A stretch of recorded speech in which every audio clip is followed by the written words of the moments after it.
Christmas never ends, the fire, it's been burning bright since the angel choir. Christmas never ends, the fire, a season of joy with hearts inspired. Silent night, jingle bells, carolers with ICLs. Home alone, Grinch a scheme, peppermint and snowy dreams. Nutcracker, gingerbread, wreaths and ribbons, velvet red, elf on shelf, Kris Kringle lore, cookies left by every door. Christmas never ends, the fire's been burning bright since the angel choir. Christmas never ends, the fire, a season of joy with hearts inspired. Black Friday, Rudolph's glow, Macy's parade in the snow, shopping malls, Amazon movies like the Christmas Con, Yule log, snowy hikes, 12 days, little tykes, families gather near, spreading Christmas cheer.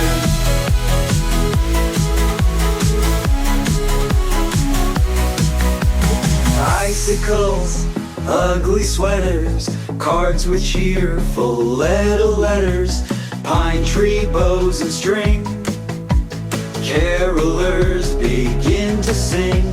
Starry skies, manger scenes, silver bells and evergreen, gifts exchanged, wishes made, memories that never fade. Christmas never ends, the fire, it's been burning bright since the angel choir. Christmas never ends, the fire, a season of joy with hearts inspired. Decision Desk can now officially project that Donald Trump will become the 47th President of the United States.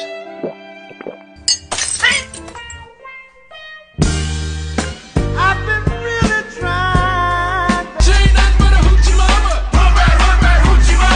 In a world where vocabulary evolves with the digital age, Oxford University Press recently announced its 2024 Word of the Year, brain rot. This term used by young people describes a mental or intellectual decline from too much online content. Now let me illustrate this with a recent event of this last year.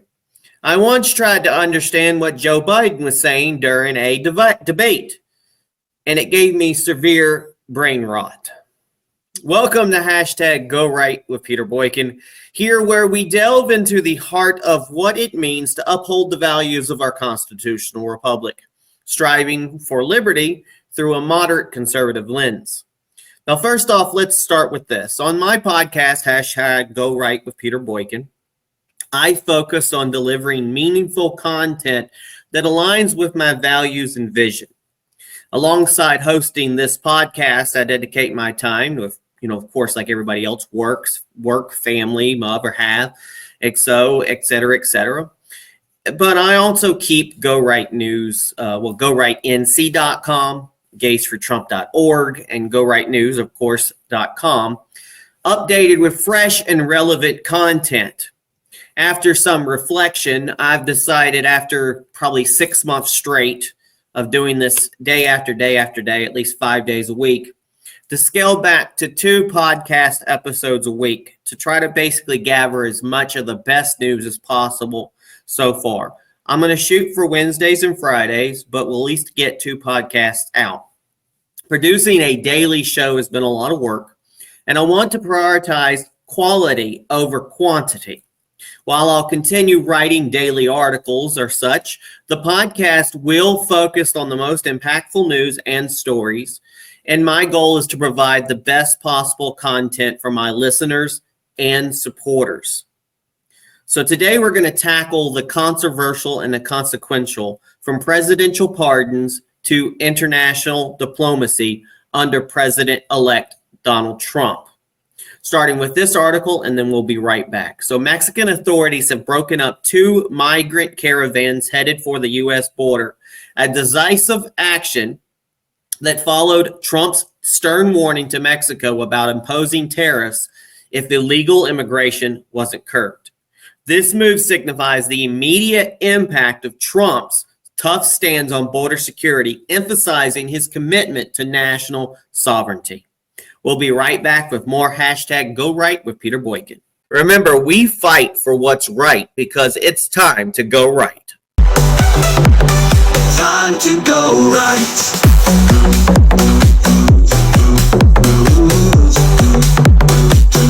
Time to go right.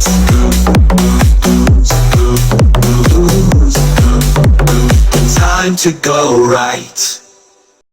So Trump's had a few diplomatic dinners. First with Mark Zuckerberg, the CEO of Meta, one of the tech giants, was seen dining with Donald Trump, suggesting a potential alignment with Trump's vision for America's renewal. Zuckerberg's interest in supporting a national renewal indicates a possible shift in how tech companies interact with national policy, focusing on economic growth and digital innovation. Now, Donald Trump with Justin Trudeau. Canada's Prime Minister Justin Trudeau met with Trump in Florida, where he pledged to enhance surveillance on the U.S.-Canadian border. This promise reflects a collaborative approach to security between the two nations despite past tensions. And with Vladimir Putin's praise, known for his geological acumen, Putin's commendation of Trump's intelligence and experience comes at a time when the conflicts in Ukraine remains a focal point on international concern. His words suggest an openness to dialogue, possibly hinting at a new chapter in Russia-U.S. relations. And this isn't Russian propaganda. It's what needs to happen. A lighthearted moment during their meeting, Trump humorously suggested to Trudeau that he might consider annexing Canada, a comment that underscores the unique, often blunt communication style of Donald Trump that has become part of his international persona. I'll show that video in just a moment. Now, these interactions with global leaders and domestic actions on the border highlight Trump's approach to governance, enhancing strong borders, economic partnerships, and a return to traditional diplomacy. Stay tuned as we explore how these developments might shape the future in our constitutional republic. Now, here's where Trump reportedly jokes to Justin Trudeau that he could or he should annex Canada. And it's funny because Donald Trump has there's an AI image of Donald Trump standing on a cliff with Canada and the border, and he's looking out at Canada. Hey, there you go. We'll be right back. Here's the video. And tonight we're getting some new details about that Trump-Trudeau dinner from two people who were at the table. We are told that when Trudeau told President-elect Trump that new tariffs would kill the Canadian economy, Trump joked to him that if Canada can't survive without ripping off the U.S. to the tune of $100 billion a year, then maybe Canada should become the 51st state and Trudeau could become its governor. Brett. Of more on that detail with the panel. Peter, thank you. Now, in a move that has outraged many and sparked debate across the nation, and everybody pretty much knows this by now, Joe Biden has issued a sweeping pardon for his son, Joe Biden's son, Hunter Biden, for federal crimes. Biden wrote, quote, "Today I signed a pardon for my son Hunter, citing political vendettas as the reason for his decision. This comes despite Biden's previous assertions that he would not intervene." Of course, that was during an election. This pardon covers a broad swath of time, essentially clearing Hunter of any future or past charges from 2014 to 2024. Now, critics argue that this sets a dangerous precedent, undermining the principle of that no one is above the law, a tenet Biden himself has championed. But in my opinion, folks, the Biden family's actions here cast a long shadow over the integrity of our justice system. While I can respect the familial loyalty, the sweeping nature of this pardon suggests a troubling disregard for equal justice under the law. This act, especially in the light of Trump's relentless legal battles, paints a picture of a justice system that is anything but blind. Now, don't get me wrong, the Biden's corruption is undeniable. Joe Biden's claim that his son was prosecuted differently because he is the son of the president holds some truth, but not in the way he suggests. Hunter Biden should have faced harsher prosecution, but instead called a break. This irony is hard to overlook, especially considering how Donald Trump has been relentlessly targeted by a, witch hunt, by a corrupt justice system. Time and time again, Donald Trump has been the victim, yet the narrative has twisted to paint him as somehow the criminal. For Joe Biden to claim his son is a victim of an unfair system while failing to recognize that this is precisely the kind of justice that Trump has faced is hypocritical. The growing use of lawfare on both sides of the political aisle has turned our government into a mockery, a kangaroo court, if not a banana republic. It's no wonder so many Americans feel disillusioned when our representatives on both sides are so disconnected from the working class. They've been bought and paid for by wealthy elites and corruption and corporations. I mean, what do you get when everybody seems to be a lawyer that's in our representation, leaving the average citizen behind? At the end of the day, it's the same coin, just two different sides. A lot of people said that, and I'll say it too. This is why so many of us place our hope in Donald Trump. He understands the struggles of ordinary people and remarkably continues to show forgiveness despite the endless attacks. While I disagree with much about the Biden's pardon, I can respect Joe Biden, the father, for pardoning his son. It's one of the only logical actions from Joe Biden I understand. Now, here's a couple of videos where some reactions about this whole pardon. And then after the videos, we'll be right back with more Go Right News with Peter Boykin. So CNN made trust fund baby Representative Dan Goldman watch himself claim Biden would not pardon Hunter. Watch this. In July of 2023, just after that plea deal fell through, this is what you said. I want to watch. Do you think a pardon for his son would be a mistake? Yes, and I don't think there's any chance that President Biden is going to do that, unlike his predecessor, who pardoned all of his friends and anyone who had any access to him. And I think you see that in this case, where he kept on, and Merrick Garland kept on, a Trump-appointed U.S. attorney to investigate the president's son. If there is not an indication of the independence of the Department of Justice beyond that, I don't know what we could look for.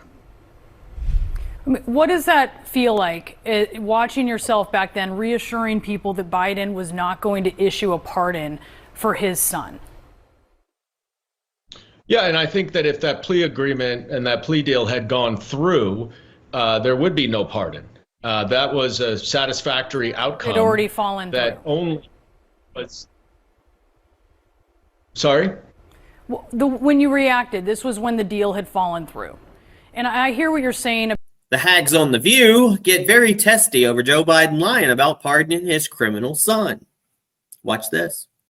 Both ways. I want to understand two things because I respect it as a parent. I understand why he would do it, but I wonder to understand why lie about it for so long. I'd stop calling it a lie. Okay, why repeatedly say you're not going to and you do? And secondarily, for the part of this country, half of it that doesn't support Biden, doesn't know him personally, doesn't get to have phone calls, and they're just looking at a system that seems like it only benefits the people who are in power. I'm going to say, what precedent does that?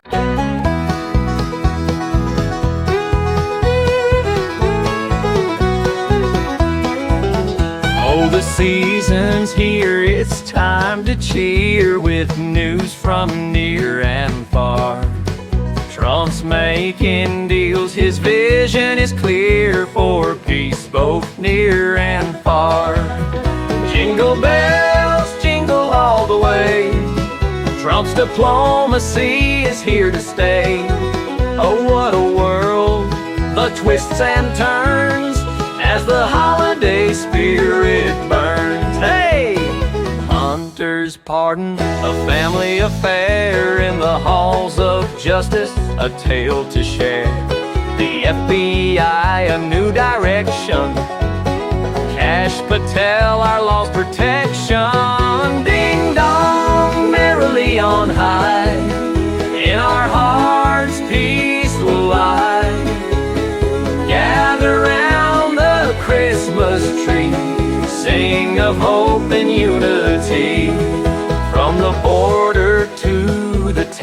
heaven skies, a new world full of peace, no more goodbyes. Zuckerberg, Trudeau, and the Russian bear all gather round for peace we share. Bear runs wisdom, a young mind so bright, as Trump's youngest son, he's the light. While Keenan gives a speech on freedom and might, this Christmas, let's all unite. Silent night, holy night, all is calm, all is bright. Around yon Trump, tender and mild, sleep in heavenly peace, child. Let's all sing this Christmas song for a future where we all belong. With Trump's vision, we're on our way. Merry Christmas, come what may.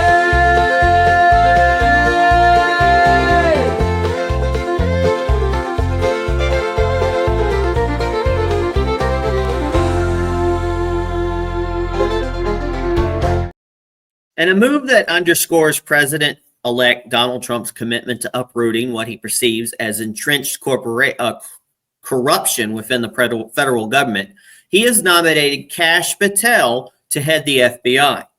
This choice is not just about filling a position, it's a statement on the direction that Trump wants to steer national security and justice. Here's some details of the nomination. Trump announced this on Truth Social, praising Patel as a brilliant lawyer, investigator, and America First fighter. He emphasized Patel's role in exposing corruption, defending justice, and protecting the American people. Trump's directive for the FBI under Patel includes tackling what he describes as an epidemic of crime, dismantling what he perceives as a migrant criminal gangs, and addressing human and drug trafficking at the border. Now, here's some of Kash Patel's background. Patel's career trajectory is a testament to his dedication to the legal and national security issues. Starting as a public defender in Florida, he moved on to become a terrorism prosecutor at the Department of Justice.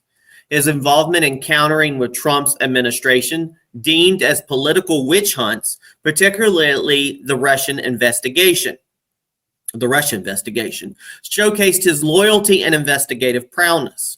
As part of the House Permanent Select Committee on Intelligence, he played a crucial role in debunking claims of Russian collusion with Trump's campaign. His tenure on the National Security Council and as Chief of Staff to the Secretary of Defense further solidified his reputation as a staunch defender of Trump's policies. He's a symbol of MAGA.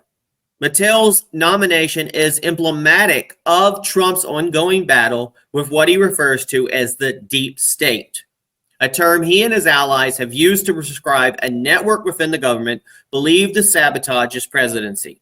Patel's book, Government Gangsters, delves into this narrative, offering an insider's view on what he sees as systemic corruption. Now, here's some expectations under Patel. Patel has expressed a desire to radically reform the FBI, suggesting a symbolic gesture of closing the FBI's headquarters to reopen it as a museum of the deep state. His vision includes decentralizing the FBI's operations by dispersing its resources and personnel across the country to focus on grassroots law enforcement. This approach aims to make the FBI more attuned to local issues rather than being a centralized entity in Washington, D.C. Now, the public and political scenes have a lot of reaction to this. The nomination has sparked a divide from Trump's base to those disillusioned with current federal law enforcement practices. Patel's appointment is a beacon of change. CNN's panelist Tiffany Smiley captured the sentiment among some when she noted the resistance to Patel within D.C. could actually boost his appeal to the general public, suggesting a disconnect between the establishment and the people. Now, Kash Patel's nomination to lead the FBI is not only an administration appointment, but is a significant policy statement from Trump, aiming to reshape the FBI and his image, emphasizing patriotism, law enforcement reform, and a relentless fight against what he views as internal and external threats to the nation. As Patel steps into this role, the eyes of the nation and indeed the world will be watching how this America First fighter navigates the waters of one of America's premier law enforcement agencies. Now, let me tell you about my opinion. It's quite remarkable that I had the chance to meet this individual when he visited our town with the Trump bus. He shared his recent attendance at a Log Cabin Republicans event for Donald Trump and expressed admiration for Scott Pressler, one of our gays for Trump. Notably, he refrained from discussing any social conservative topics that could be considered anti-gay. His inclusive approach is exactly what we need, and I'm pleased with this Donald Trump's choice. Now, here's a video of Kash Patel a few months back talking about FBI reform, and then we'll be right back with more hashtag Go Right with Peter Boykin with our hashtag Go Right recap. You need a 24/7 declassification office, whatever you want to call it. Transparency, truth, whatever, I don't care. Sits in the White House, reports directly to you, and you take incoming from the United States of America. I want JFK. I want the 9/11 files. I want this. I want that. All the FBI, and this is a tool, this is something we didn't cover. What the deep state uses the most to cover up their corruption is an illegal application of the classification system. Remember the Lovebirds text from, this is a beauty, the Lovebirds text from FBI, DOJ land, Russiagate, Strzok and Page were texting each other. They were running the Russiagate investigation against Trump. They were the head of the counterintelligence unit at the FBI, and they're having an extramarital affair together. Can't make this stuff up. They're sending each other texts about how much they hate Trump and are going to create an insurance policy to stop Trump. Then we finally find those text messages. You know what the FBI and DOJ do for like a year? Redact them to congressional investigators and congressional men and women running the oversight of their agency. That's just one example. But it gets even better. Here's the deep state full circle. Just last week, do you know what Strzok and Page received from the Department of Justice? What? A $1.5 million payout to settle a lawsuit that Strzok and Page brought for the improper disclosure of their personal text messages on FBI phones. And the DOJ just rewarded them. They broke the law. They broke the chain of command. They broke every regulation there is in the FBI. They weaponized the system of justice against a political target they hated. We found those text messages, and we got them declassified finally in full when I became Deputy Director of National Intelligence. And the world has now seen them and they can read them. And that's the best form of transparency. That's why I want this 24/7 declassification office. Don't have me regurgitate it to you. Read it. Get the documents, get the files, get the memos. But the deep state came full circle and gave these guys a payday for rigging a presidential election and breaking the law. So now you know what happens. That's step one. Step two, get America the truth. And that's what that office would be for. Here's Democrat mega donor admits that Donald Trump's son, Barron Trump, is, quote, a lot smarter than everybody at the Harris campaign for telling his dad to go on podcasts. Watch this video. Well, my reaction is, you know, she thinks she's Obama. She goes to Hawaii because Obama goes to Hawaii. She started talking like Obama, imitating Obama. She is not Barack Obama. She has no talent. She can never run for president again. She ran once and got 0 delegates. She got 8% of California. I begged them not to put her up. She was going to be tethered to Biden no matter what. That was a zero-sum game for her. But she thought that all these votes were for her. They were not. The votes that she got were people voting against Trump. And the votes that Trump got were the people voting for Trump. What the Harris campaign should have done, instead of avoiding Joe Rogan and podcasts, it turns out that Barron Trump, who looks like a runway model, was telling his father, you need to go on podcasts. You need to go on Joe Rogan. You know, he was 3 hours late to a rally because he was doing Joe Rogan because that was so important. So Barron Trump is a lot smarter than everybody in the Harris. They said they didn't go on Joe Rogan, the progressives around her. You heard what Carmel said. The progressives didn't want to go on Joe Rogan. Look, if I'm running, I'm going on Joe Rogan. I'm living on Fox. That's how you change minds. They played hide the ball. They lost badly. She should go away and never, ever come back. She spent almost $2 billion. They're raising money this week to pay off the debt.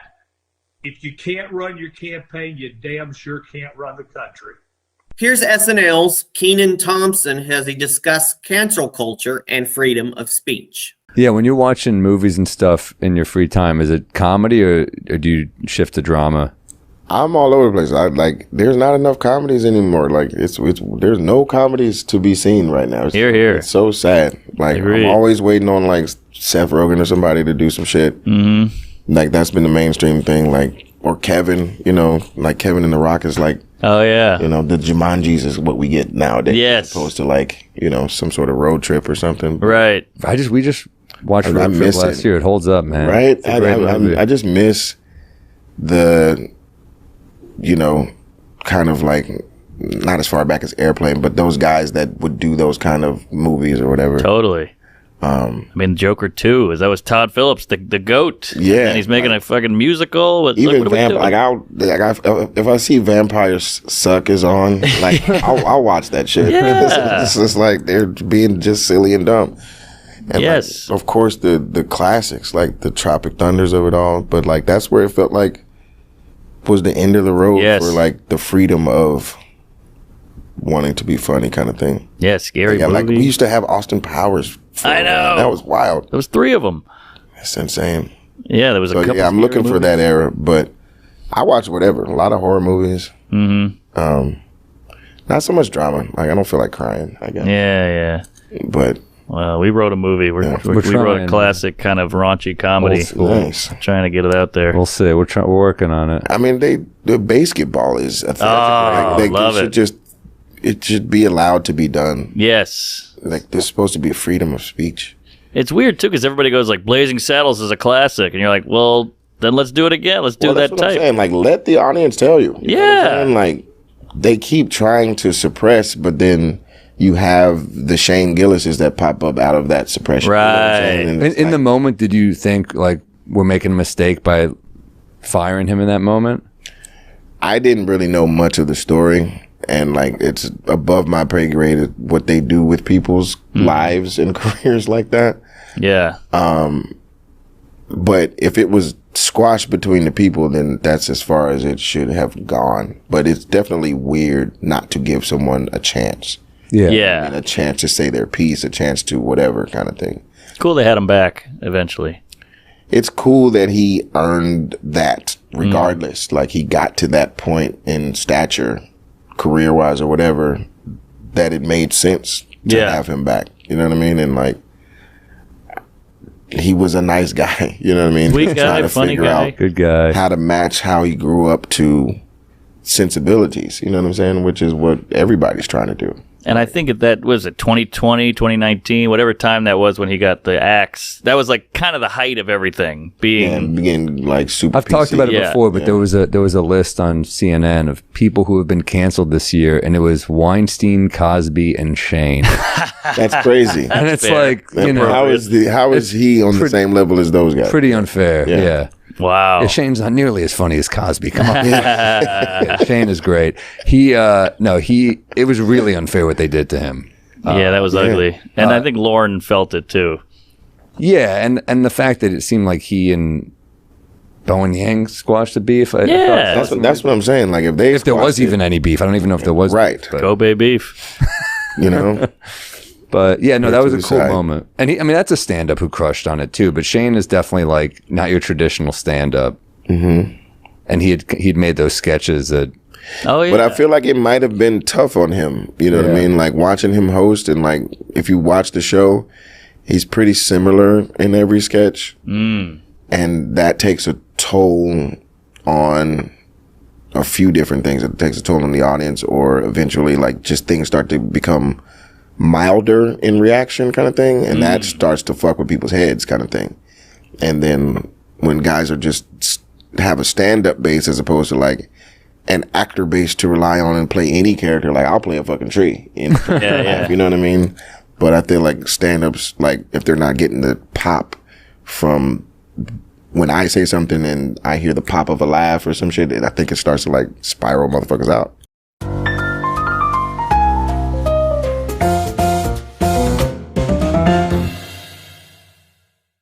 Welcome back to the hashtag GoRight recap. In a world where digital consumption shapes our very lexicon, Oxford's 2024 Word of the Year, brain rot has become a poignant metaphor for the challenges of our time, as illustrated by my own experience attempting to comprehend a debate by Joe Biden. On hashtag GoRight, we explore the theme of renewal through several lenses. Trump's tough border stance, the breakup of a migrant caravans by Mexican authorities, post-Trump's tariff threats, showcases a direct approach to immigration reflecting his commitment to national sovereignty. With diplomatic engagements, the president-elect has been engaging with political and global leaders like Meta's Mark Zuckerberg, Canadians' PM Justin Trudeau, and even received praise from Russia's Putin. These interactions hint as a potential softening of international relations and focus on economic and security partnerships. And we talked about the Biden pardon. Joe Biden's controversial decision to pardon his son Hunter has ignited discussions on justice, fairness, and the use of executive power, casting shadows over the fairness of our legal system. But this act, seen as many as hypocritical, underscores a broader narrative of political favoritism. And finally, Kash Patel's FBI nomination. Trump's choice of Kash Patel to lead the FBI signals a significant shift towards reforming what he views as a corrupt system. Patel's background and his vision for decentralizing the FBI operations reflect Trump's MAGA ethos, where aiming for a law enforcement body more in tune with the needs of the American people rather than a political establishment. Inclusivity in the ranks, folks, though. Kash Patel's inclusive approach during our encounter, avoiding divisive social issues, points to a positive progressive shift within the conservative politics, aiming for broader acceptance and unity. And this adds cultural commentary, from viral admissions of Barron Trump's acumen to discussions on free speech by SNL's Kenan Thompson. We've seen how pop culture and media continue to influence our public discourse. So as we navigate through these turbulent times, hashtag GoRight with Peter Boykin remains dedicated to delivering insightful content that resonates with our values of liberty and constitutional governance. For more in-depth analysis, visit GoRightNews.com, GoRightNC.com if you're North Carolina, want to know North Carolina news, or tune into our podcast on Rumble, Spreaker, Spotify, Apple, Amazon, YouTube, TikTok, and more. Support our cause by donating to Cash App at $Peter Boykin, the number one. And remember, staying informed is the first step towards making a change. So let's continue this journey together, ensuring our voices are heard in the great choir of our constitutional republic. As always, folks, God bless. Peace.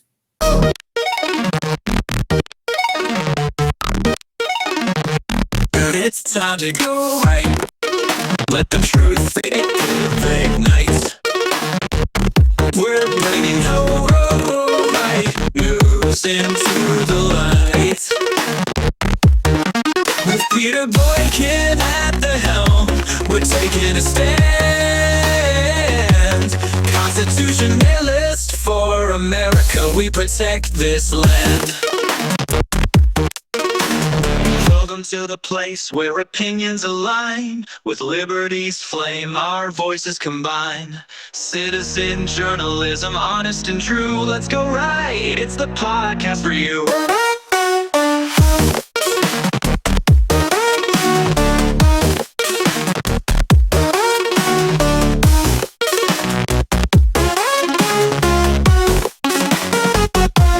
Welcome to the place where opinions align. With liberty's flame, flame, our voices combine. Citizen journalism, honest and true. Let's go right, it's the podcast for you.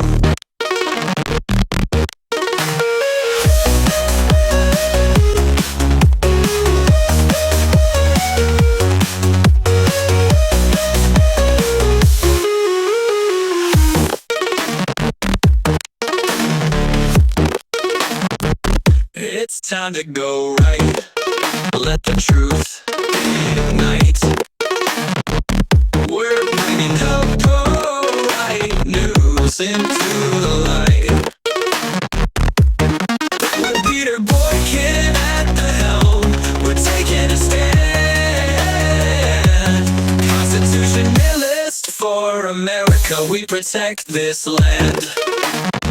Welcome to the place where opinions align.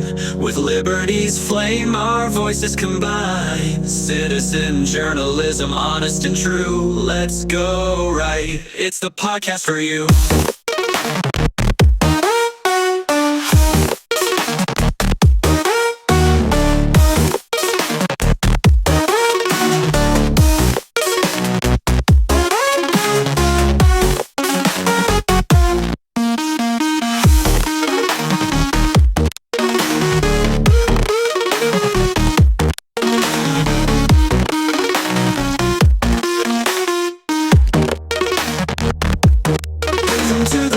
Where opinions align.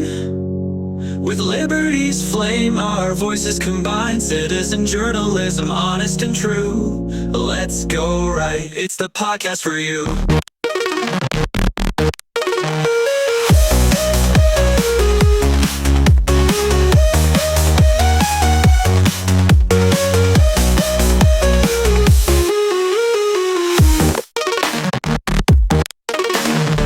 Welcome to the place where opinions align. With liberty's flame, our voices combine. Citizen journalism, honest and true. Let's go right, it's the podcast for you.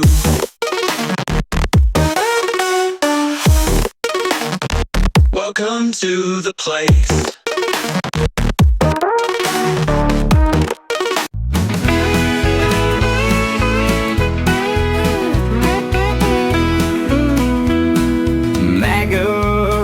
Christmas tree, the red, white, and blue aglow with patriot cheer. It's finally here, the season we all know.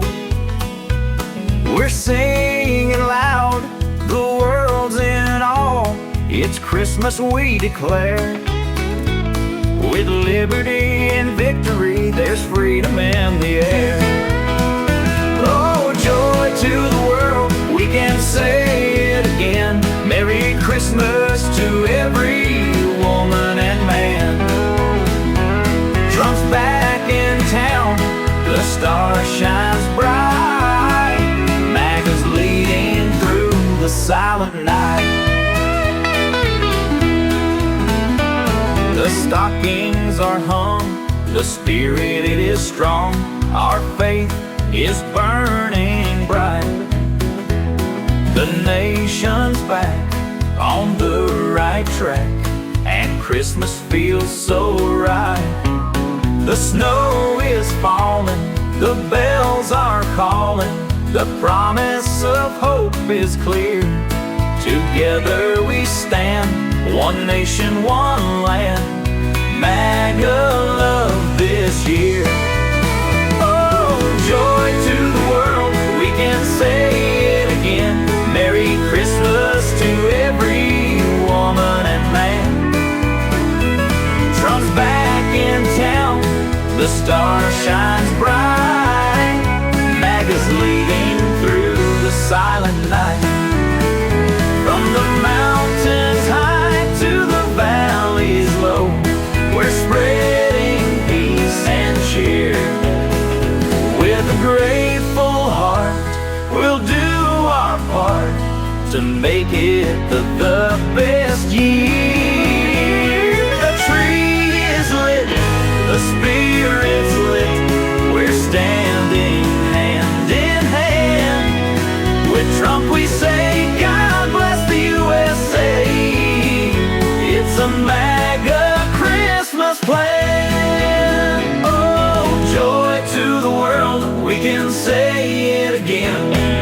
Christmas to every woman and man. Trump's back in town, the star shines bright. MAGA's leading through the silent night. MAGA's leading through the silent night. MAGA around the Christmas tree, our voices raised in song.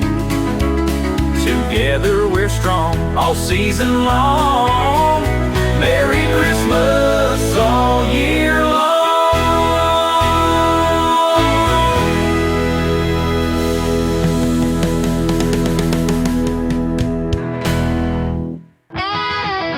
Yeah!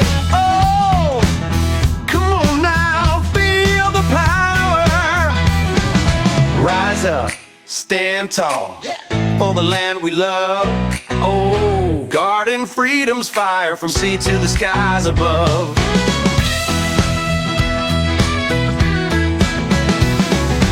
Hold the line, be bold. Come on. With liberty in our hearts, oh yeah.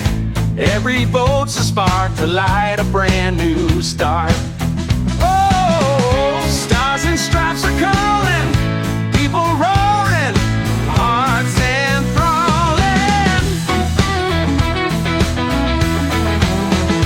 Do right, yeah, be right, oh, for the nation we ignite. Alright, come on, go right, for America tonight. Yeah, yeah. It's written in our scrolls, the laws of our own choice. Defenders of the truth, we lift our mighty voice. Oh yeah, freedom never fades. No, no. In the land of the brave, power to the people. Let our flag wave. Let it wave. Do right. Oh, be right. Yeah. For the nation we ignite. Oh, yeah. All right. Come on. Go right. For America tonight. Let's go.